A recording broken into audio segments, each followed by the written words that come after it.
Ngobrol asik soal investasi dengan Chandra dan Henry dari Indogen Capital. Nah, sekarang kita mau denger mengenai Indogen Capitalnya sendiri sih, gitu ya, supaya yang nonton ini juga lebih kenal mengenai Indogen Capital. Nah, paling simpel, mungkin udah sering ditanyain, kenapa namanya Indogen Capital dan apa mungkin makna dari logo yang ada warna-warni itu tuh. Ya, mungkin siapa yang bisa jawab? Ya, jadi Indogen itu kita pada waktu pertama kali mikirin nama itu susahnya setengah mati ya. Betul. Karena kan kita bilang, kita ini mau sebenarnya memastikan bahwa Indonesia ini dikenal orang. Ya. Tapi kalau kita bilang misalnya Indonesia Venture Capital Firm kan namanya kan kayaknya cheesy gitu. Iya.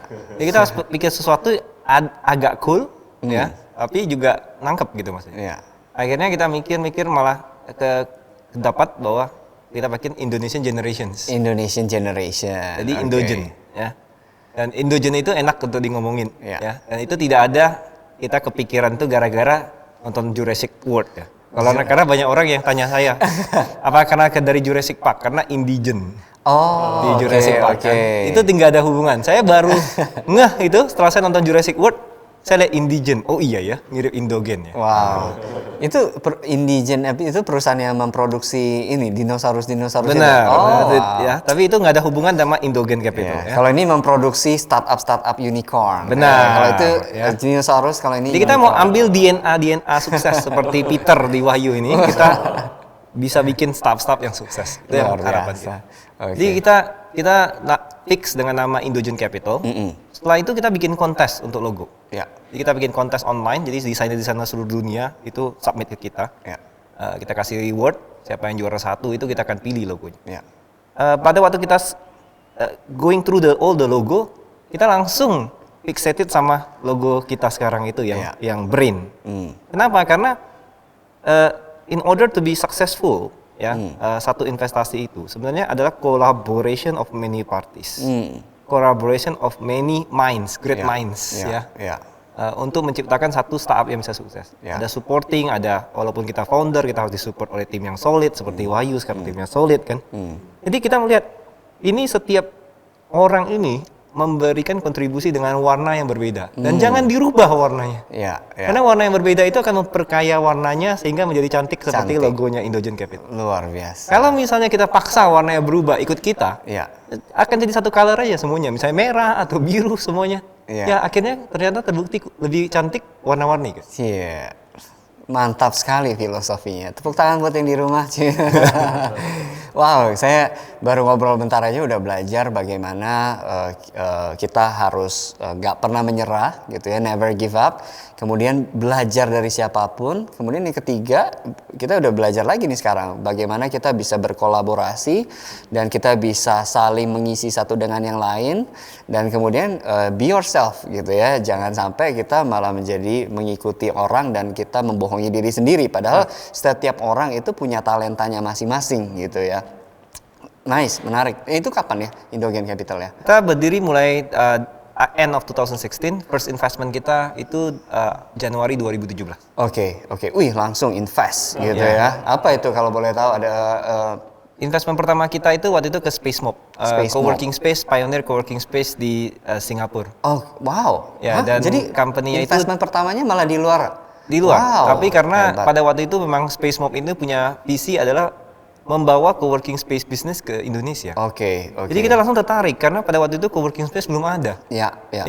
Pada waktu itu baru mau mulai jalan seperti CocoWork dan sebagainya, itu baru mau mulai jalan. Sehingga kita melihat, oh ini memang future-nya office itu akan begini. Nah, itu yang membuat kita menarik dan dalam 18 bulan SpaceMob ini diakuisisi sama WeWork akhirnya. Wow. Udah exit berarti? Ya, sudah exit. Wih, luar biasa. Hebat. Nah, saya pengen tanya nih, sebenarnya kan investasi bisa di mana aja ya, gitu ya, bisa di manapun lah, instrumennya banyak. Tapi kenapa investasi di startup? Kalau menurut saya sih ya, kalau yang pasti ya, yang menarik dari dunia startup ya pasti return-nya ya. Karena kalau kita lihat di contoh aja nih, misalnya andai kan kita punya $1.000 nih, waktu itu di Februari 2009, kita investasikan ke Amazon, contohnya. Nah, 10 tahun kemudian di Februari 2019 uang kita tuh udah jadi 23.000. Artinya returnnya tuh 23x. 23 kali. Mau cari investasi yang return sebagus ini tuh susah banget ya. Betul. Kalau nggak di dunia tech. Ya. Jadi menurut kita ya memang pertama tuh return akan sangat bagus. Yang kedua ya kita bisa bertemu dengan best entrepreneurs ya. Contohnya tadi Peter. Aduh, saya hari ini dipuji terus nih. Kenal kan? Dari media, dari Kompas, dari Tempo. Terus kita bisa kenal secara dekat, saling belajar ya, saling sharing pengalaman, lalu kita juga build them together, grow and success together. Itu yang menurut saya juga cukup sangat menarik ya. Ya. Mungkin mau ditambahin? Saya setuju, dan juga tadi itu ya, mau nambahin bahwa kalau misalnya investasi tadi yang seperti dijelasin oleh Hendry, bisa 23x dan sebagainya. Mungkin ada yang mencemooh mengatakan bahwa, ya kan itu kan Amazon kan. Gimana yang lain? Jawaban saya adalah average return-nya venture capital firms itu selalu biasanya target kan adalah minimal 30% year on year. Artinya sekitar 3-5x dalam 5 tahun. Jadi itu average-nya itu adalah 3-5 kali lipat dalam 5 tahun kan. Oke. Ya, jadi memang Amazon itu spesial nggak? Spesial, 23 kali ya kan. Tapi yang average itu memang targetnya 3-5 tahun. Yang berikutnya, banyak yang gagal nggak? Banyak yang gagal. Nah, disitulah makanya tadi saya menekankan bahwa Anda harus ngerti investasinya, ngerti dunianya. Sama seperti apa bedanya kalau kita main saham, kita masuk terus kita nggak ngerti saham yang mana kita mesti beli, kita asal beli aja, hancur juga. Kalau kita misalnya main investasi properti, Anda nggak ngerti properti mana yang dibeli, hancur juga. Jadi kan yang paling penting adalah kita mengerti, dan begitu kita mengerti, sebenarnya tadi yang seperti dikatakan oleh Hendry, return-nya itu yang benar-benar itu nggak ada yang bisa menyamai gitu. Betul. Katanya 3-5 kali dalam 5 tahun gitu ya. Wahyu aja udah 3 kali dalam setahun. Inline kan? Nah, kalau bicara soal mencari startup yang bisa 3 kali atau 5 kali dalam 5 tahun ini, sebenarnya apa aja sih yang harus diperhatikan? Apakah business model, founders, team, market dan sebagainya? Apa aja kira-kira yang perlu diperhatiin? Mungkin menurut saya itu yang pertama bisa kita lihat itu founder ya. Jadi kita perlu founder yang punya relevan experience, punya edukasi yang oke juga ya. Udah itu tapi yang paling penting adalah kemampuan eksekusi. Seperti Steve Jobs pernah bilang ya bahwa ideas are worth nothing unless executed. Dia punya ide sebagus apa, kalau nggak punya kemampuan untuk eksekusi ya sama aja nggak ada. Setuju. Udah itu ya tadi sempat mention market itu penting. Kita punya suatu produk bagus, tapi kalau produknya nggak ada demand, nggak ada gunanya juga. Itu yang penting nggak sustainable. Kadang-kadang orang suka bikin startup karena ikut-ikutan tren. Oh ini tren ini benar bikin. Padahal belum tentu bisnis itu bisa sustainable ya. Setuju. Jadi itu juga penting dan juga scalable. Karena bisnis yang sekali bangun mau sekali susah sekali gitu. Yang kayak gini juga menurut kita itu kurang oke ya. Udah itu juga industri ya. Kita terutama di masa COVID kayak gini kan ya. Justru kita bisa melihat nih mana startup yang tangguh, mana startup yang pandemic proof ya. Contohnya kita kembali ke di masa pandemi ini malah melejit gitu. Yang padahal kalau kita lihat pertama kali saya pada waktu ketemu Peter ya, pertama kali saya pelajari industrinya ya, saya tuh terus terang pikirnya, wah ini pasti heavily impacted ini, pasti susah ini hidupnya nih. Begitu kita lihat datanya buka, kaget. Nah di situ kan. Jadi pengusaha yang tangguh itu, yang ngerti, entrepreneur yang bagus, itu bisa dalam situasi yang sulit malahan ambil opportunity karena dia tahu mana yang harus diambil angle-nya, dan itu yang membuat Wahyu itu traction-nya malahan selama pandemic bisa naik. Itu luar biasa. Ya impress kita sih pertama. Wah, terima kasih karena memang sebagai seorang entrepreneur justru lihat problem atau challenge itu justru opportunity ya kan. Makanan dia. Justru nih. Iya. Istilahnya di pandemik seperti ini saya lihat sebenarnya banyak opportunity baru yang harus kita ambil gitu. So, nah, yaudah balik lagi ke investasi. Kalau misalnya nih, gimana kalau mungkin yang nonton ada pertanyaan, wah saya pengen deh punya investment arm sendiri. Saya pengen deh kayak Indogen Capital gitu. Saya mau ajak teman saya mungkin yang punya uang nganggur atau sama-sama nganggur nih kita nih gitu ya. Mulai pertama kalinya itu kayak gimana sih gitu?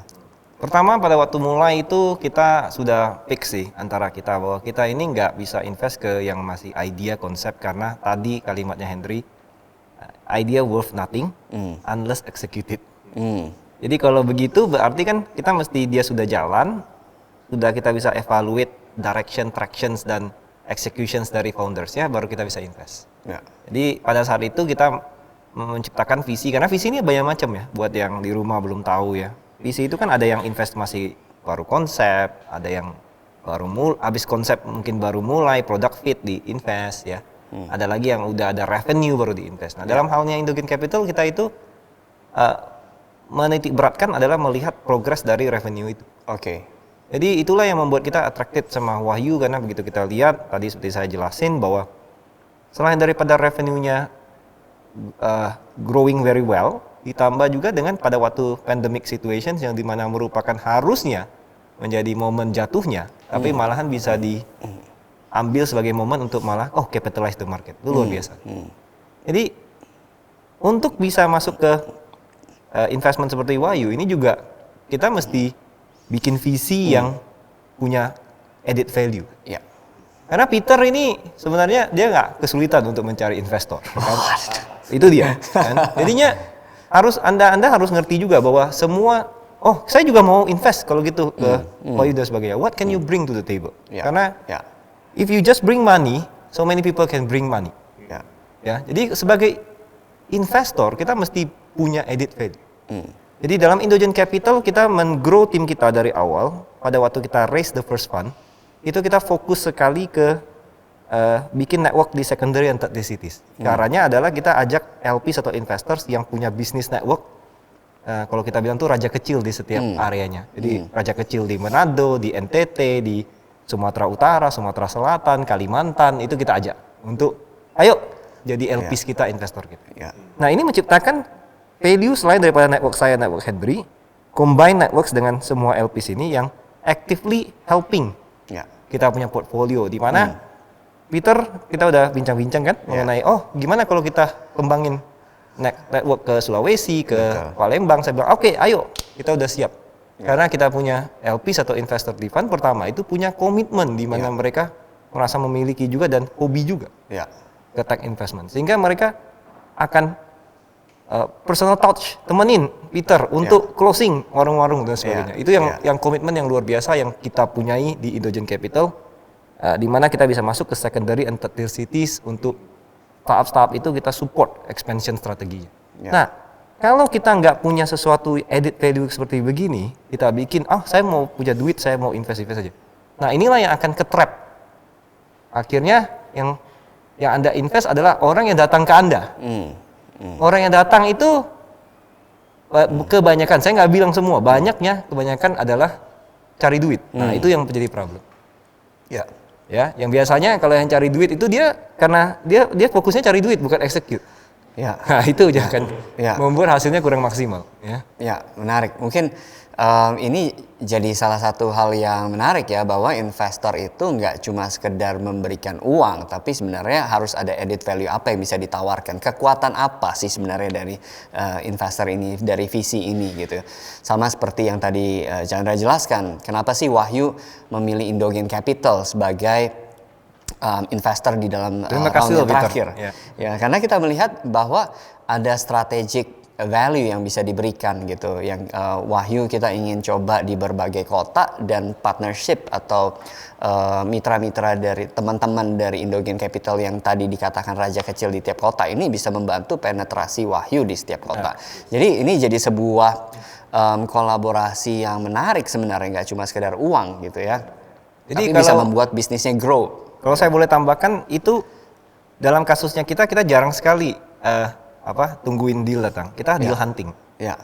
Jadi kita juga merasakan susahnya untuk melobi seperti Wahyu dan Peter untuk mau menerima duit kita. Jadi ini terbalik ya posisinya. Pemikiran imajinasi Anda, apalagi kalau misalnya Anda nonton drakor yang terbaru itu. Anda mungkin berpikir kalau investor itu keren ya, gitu kan. Udah gitu orang semua tolong saya mau invest. No. Ya, terbalik kita yang tolong Peter. Wah, nah ini kayaknya seru nih, bahas soal bagaimana investor ini berhubungan dengan startup founder gitu ya. Jadi pasti akan ada perbincangan yang menarik. Kenapa sih milih startup yang seperti apa juga gitu. Nanti kita akan bahas di sesi selanjutnya.